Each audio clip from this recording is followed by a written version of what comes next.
l'anniversaire du président Félix Tshisekedi a non seulement choqué le peuple congolais à cause d'un détail que personne n'a vu, mais aussi a trahi l'image sombre du pays.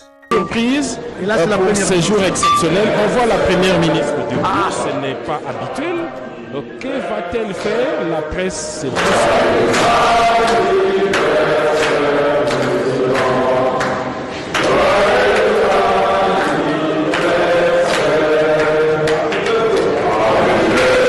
Les membres du gouvernement ont poussé le chef de l'État à commettre une grave erreur aux yeux du monde entier.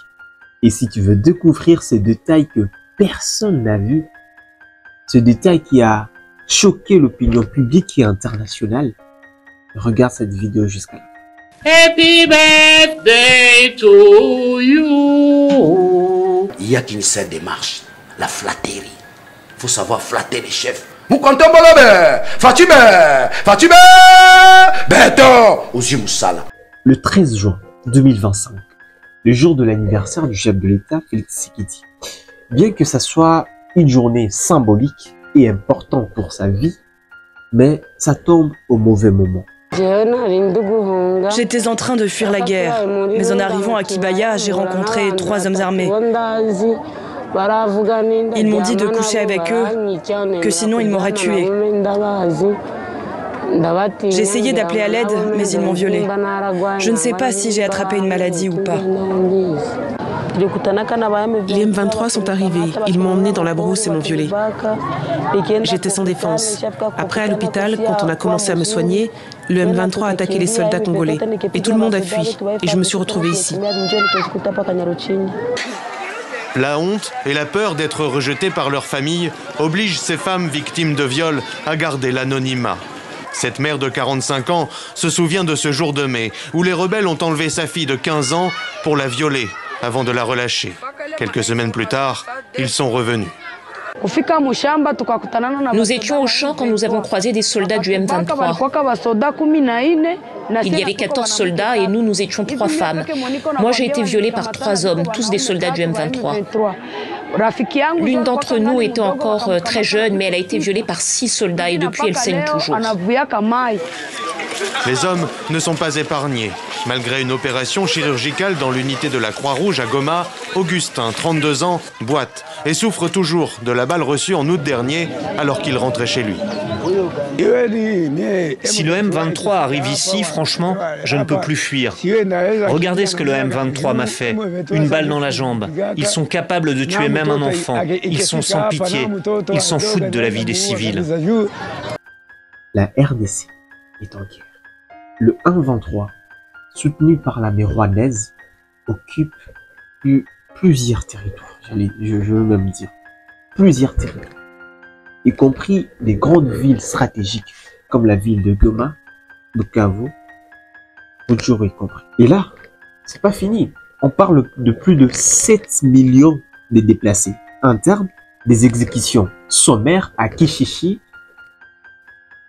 plus de 130 morts selon l'ONU, des attaques dans des hôpitaux, de patients enlevés, de femmes violées, des enfants enrôlés des forces.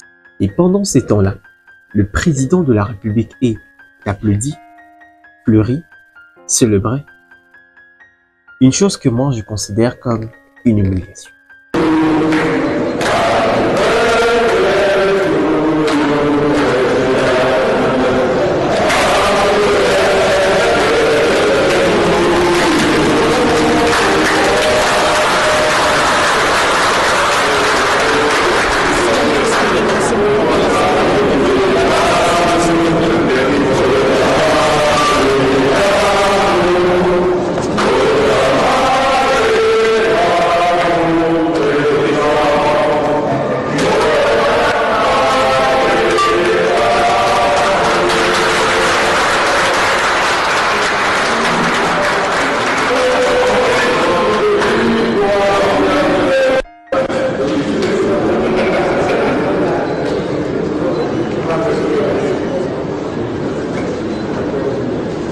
Voilà, c'est de surprise en surprise, hein. Pourquoi? Parce que dans un pays en guerre, offrir le chef de l'État de fleurs le jour de son anniversaire. Cela traduit une attitude déconnectée de la réalité. On doit le dire. C'est ignorer ce qui se passe à l'Est.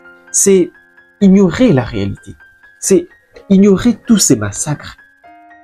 Et puis on préfère de flatter le chef de l'État au lieu de servir la nation.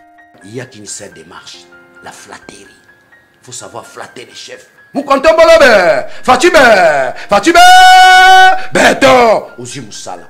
Parce que ignorer l'urgence, ignorer la situation qui se passe à l'Est, cela démontre que le pouvoir, comme les rebelles ont l'habitude de le dire, les pouvoirs de Kinshasa est insensible. Et là, vous renforcez les discours de rebelles du 1-23, soit de l'opposition armée du 1-23. Les gens pourront dire que le gouvernement de la République démocratique du Congo, il est insensible, fermé de lui-même et coupé des sons. Vous allez peut-être me dire que Pitiems, c'était une surprise. Le chef de l'État était surpris. Que pouvait-il faire? Et laissez-moi vous dire, il aurait dû faire comme Poutine. Parce que le fait d'être humilié publiquement par son entourage, lui également, il devait les humilier publiquement, devant le caméra, devant la face du monde. Je vais vous laisser l'image, je vais vous laisser suivre l'image de Poutine, qui est intransigeant envers ses collaborateurs. Vous allez suivre l'image de Poutine devant une situation économique précaire dans son pays et la manière dont il a réagi. La crise avait frappé la Russie quelques mois seulement après l'arrivée au pouvoir de Medvedev. En tant que Premier ministre, Poutine décide d'intervenir personnellement dans les régions les plus touchées par l'effondrement économique. La ville de Pikaliovo, située à 250 km de Saint-Pétersbourg, dépend entièrement d'une vaste cimenterie. Poutine affronte les propriétaires de la cimenterie après sa fermeture. Vous avez pris ces gens en otage. Avec votre ambition, votre incompétence et votre pure avidité. Le sort de centaines de personnes est en jeu. C'est totalement inacceptable. Si vous, les propriétaires, n'arrivez pas à un accord, cette usine redémarrera. D'une manière ou d'une autre. Avec ou sans vous.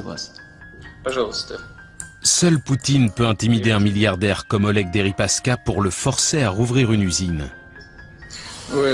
Tout le monde a signé l'accord? Oui. Deripaska, vous avez signé? Oui. Je ne vois pas votre signature. Signez.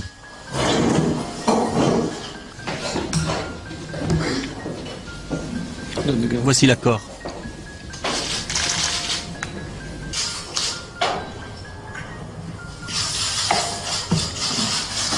Rendez-moi mon stylo.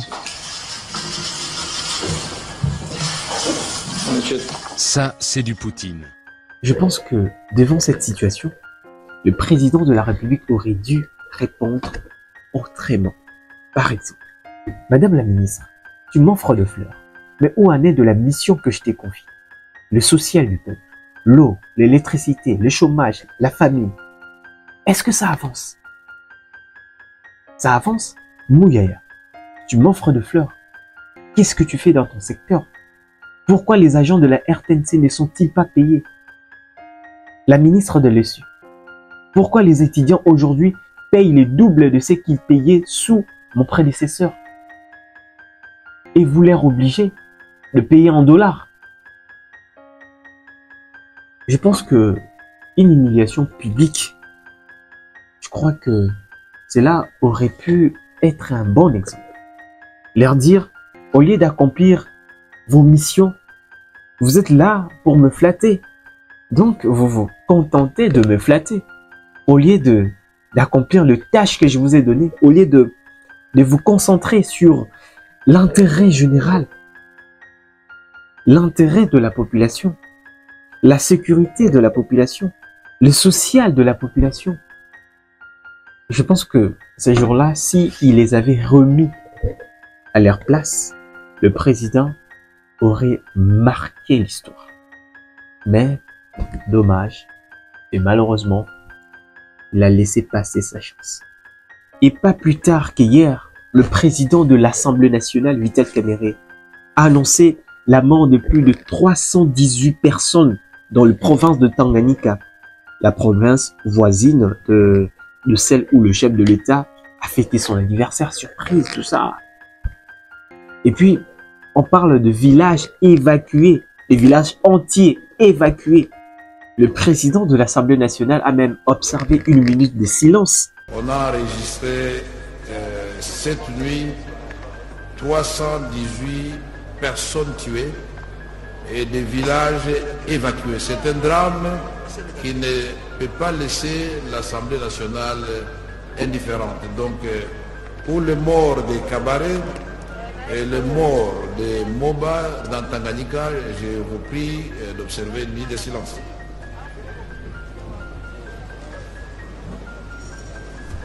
Et pourtant, aucun silence, aucune retenue, aucun deuil à la présidence. Parce que dans ces pareilles situations, on s'attendait à un leader sobre, lucide et très mobilisé, engagé même. Ses gestes auraient dû traduire l'urgence. Ses gestes auraient dû traduire la douleur qui traverse son peuple, la détermination à rétablir la paix. Car, on doit le dire, que la RDC est un grand pays qui est agressé, attaqué par un petit pays qui est le Rwanda. Une guerre qui devait normalement imposer un rapport de force, non seulement dans les décisions politiques, non seulement dans la diplomatie, mais aussi dans l'attitude. Car la vraie politique, c'est d'abord le symbole. Cette erreur a exposé la faiblesse du chef de l'État devant Kabila. Regardez Kabila les jours de son anniversaire. Quand il était surpris que les gens chantaient pour lui, il s'est retiré discrètement.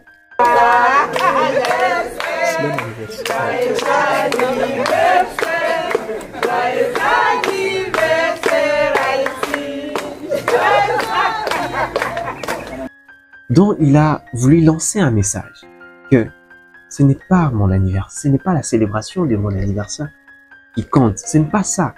Le Congo a des priorités. On n'a pas le droit de fêter. On n'a pas le droit de jubiler ou soit de célébrer. On a le droit, maintenant là, de prendre cette guerre au sérieux, de trouver des solutions à cette situation, de réunir tout le monde autour d'une table. Ce n'est pas le temps de célébrer. Donc, Joseph Kabila a voulu nous dire que ce n'est pas le temps de me célébrer. La priorité, c'est le Congo. Et ça, laissez-moi vous dire que c'est une communication puissante que l'entourage du chef de l'État a complètement raté. Mais certains vont me dire que, mais pitié, ce n'est pas la faute du gouvernement. Si le président manque la fermeté, ce n'est pas la cause du gouvernement. C'est vrai, ce n'est pas à cause du gouvernement. Mais l'histoire ne retient pas de excuses. Hitler, l'homme qui a fait trembler le monde, l'homme qui a fait déclencher la Deuxième Guerre mondiale, il n'était pas intelligent comme on le croit. Ce sont ses collaborateurs qui ont fait de lui un génie, un homme intelligent, un homme qui avait peur de rien, un homme qui travaillait tous les jours. Ce sont ses collaborateurs. Ils bossaient pour lui. C'est quoi? Lui, parce que moi j'ai suivi cette histoire, je suis des documentaires, je lis également des ouvrages. Ses collaborateurs ne s'attendaient pas entre eux. Parce que chacun voulait se montrer qu'il est plus loyal que l'autre. Alors, Hitler les avait regardés pour leur dire: vous voulez vraiment m'impressionner? Alors, faites ce que je vous dis. Accomplissez vos missions. Travaillez dur et apportez-moi le résultat. Donc, impressionnez-moi à travers vos résultats. Et chaque collaborateur était censé de faire mieux, mieux, mieux pour impressionner et gagner la confiance de Hitler. Quand Hitler triomphe à l'été 1940, acclamé par les Allemands, son peuple le prend pour un génie infaillible, doté d'une intelligence hors du commun. Seulement, c'est une image créée de toutes pièces. Le mythe d'Hitler qui est vendu aux Allemands, c'est le Führer qui sait tout, qui travaille jour et nuit, dont la lumière dans le bureau ne s'éteint jamais. C'est l'exact contraire de la réalité. Hitler est un dilettante, il ne travaille jamais vraiment, c'est quelqu'un qui n'a jamais travaillé. C'est quelqu'un qui ne supporte pas l'effort intellectuel à long terme et de longue haleine et qui est incapable de lire un dossier de plus de 20 pages. Hitler ne travaille pas. En fait, Hitler aime se retirer dans son refuge, comme un artiste qui plane au-dessus de la réalité. Une poignée de collaborateurs travaillent à sa place. Ils s'appellent Joseph Goebbels, Heinrich Himmler ou Albert Speer. Hitler a mis plus de 15 ans à les recruter. On dirait aujourd'hui que c'est un bon gestionnaire des ressources humaines. Il s'est très bien entouré en choisissant comme compagnons des gens qui lui apportaient à chaque fois quelque chose de supplémentaire. Posez-vous la question, est-ce que c'est ce qui se passe dans notre pays? Il y a qu'une seule démarche, la flatterie. Il faut savoir flatter les chefs. On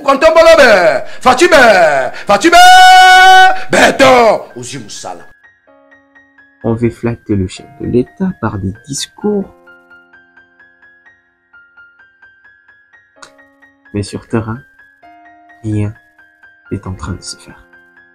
Je crois que, pour finir avec l'anniversaire du chef de l'État, lorsque ta maison brûle, on ne siffle pas le bougie d'un gâteau. Cela veut dire que, quand les territoires sont envahis, on n'offre pas de fleurs. Un chef de guerre ne parle pas avec un micro fleuri. Mais, il marche dans la boue avec ses soldats et avec son peuple. Et c'est exactement ce que, excusez-moi, c'est que Zelensky a compris. Je parle bien du président ukrainien. Il reste à savoir si le président Félix Tshisekedi veut vraiment endosser ce rôle. Abonnez-vous pour plus de vidéos. C'était Pitiams, toujours là pour vous servir.